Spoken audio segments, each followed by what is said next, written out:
তারপরে শবে বরাতময় রাতে একটি স্পেশাল আমল করা কখনো ভুলে যাবেন না। যতদিন পৃথিবীতে বেঁচে থাকবেন, লাইলাতুল বারাত যখন চলে আসবে, লাইলাতুল কদর যখন চলে আসবে, একটি স্পেশাল ময় আমল করবেন, একটি ইস্তেগফার মূলক আমল করবেন। সেটা হচ্ছে সাইয়্যিদুল ইস্তেগফার। বিশ্বনবী জনাবে মুহাম্মদুর রাসূলুল্লাহ সাল্লাল্লাহু আলাইহি ওয়াসাল্লাম বলেছেন, আহলুল জান্নাহ, যে ব্যক্তি রাতে কিংবা দিনে সাইয়্যিদুল ইস্তিগফার পাঠ করবে, ওই রাতে কিংবা দিনে সে যদি মারা যায়, আল্লাহ সুবহানাহু ওয়া তাআলা তাকে জান্নাতের বাসিন্দা বানিয়ে দিবেন। বলছি আল্লাহু আকবার। ইস্তিগফারটার নাম হচ্ছে সাইয়্যিদুল ইস্তিগফার। এই শবে বরাতময় রজনীতে সকল আমল করতে যদি ভুলে যায়, সাইয়্যিদুল ইস্তিগফার করতে কখনো ভুলবো না। সাইয়্যিদুল ইস্তিগফার অবশ্যই পাঠ করব।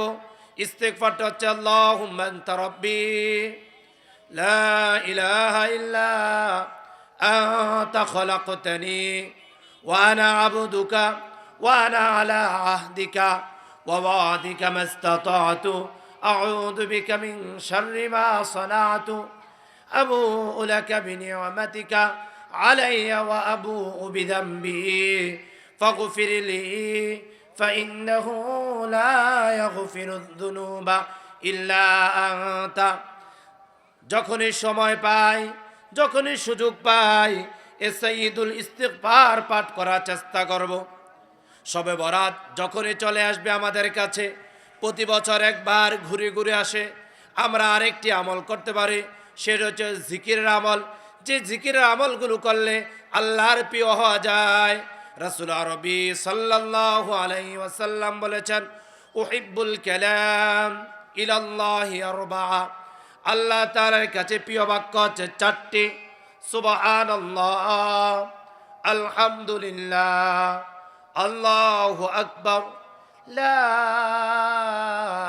ইলাহা ইল্লাল্লাহ, সুবহানাল্লাহ, আলহামদুলিল্লাহ, আল্লাহু আকবার, লা ইলাহা ইল্লাল্লাহ।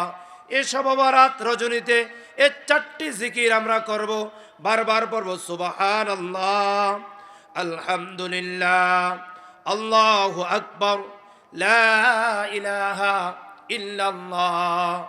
আল্লাহ তাআলার কাছে তৌফিক চাচ্ছি, আল্লাহ তাআলা বেশি বেশি করে আমাদেরকে আমল করার তৌফিক দান করুক। বলছি আল্লাহুম্মা আমিন।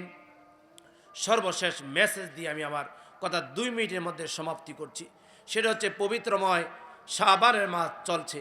এই শাবান মাসে আমরা বেশি বেশি করে আল্লাহ সুবহানাহু ওয়া তাআলার দাসত্ব গুজার করব, 5টি স্পেশাল আমল করব।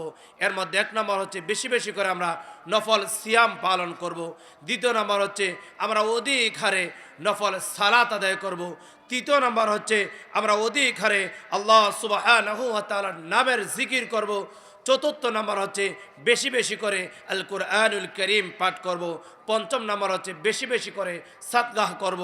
আল্লাহ সুবহানাহু ওয়া তাআলা এই পবিত্রময় শাবানের চাঁদে এই 5টি আমল করার আমাদেরকে তৌফিক ভিক্ষা দান করুক। বলছে আল্লাহুম্মা আমিন।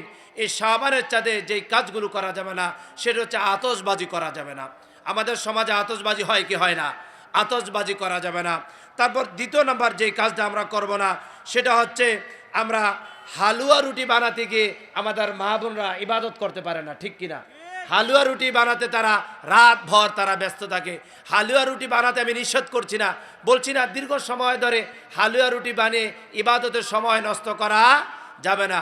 3 নম্বর, এই পবিত্রময় শবে বরাতকে কেন্দ্র করে আমরা মসজিদকে, মাদ্রাসাকে, আমাদের বাড়ি গাড়িকে আলোকসজ্জা ব্যস্তন করে থাকি, অপচয় করা যাবে না, এটাও গুনাহগারের শামিল হবে। আল্লাহ তাআলা এই 3টি নিষিদ্ধময় এবং অপচয়ময় কাজ থেকে আল্লাহ তাআলা আমাদেরকে হেফাজত করুন। বলছে আল্লাহুম্মা আমিন।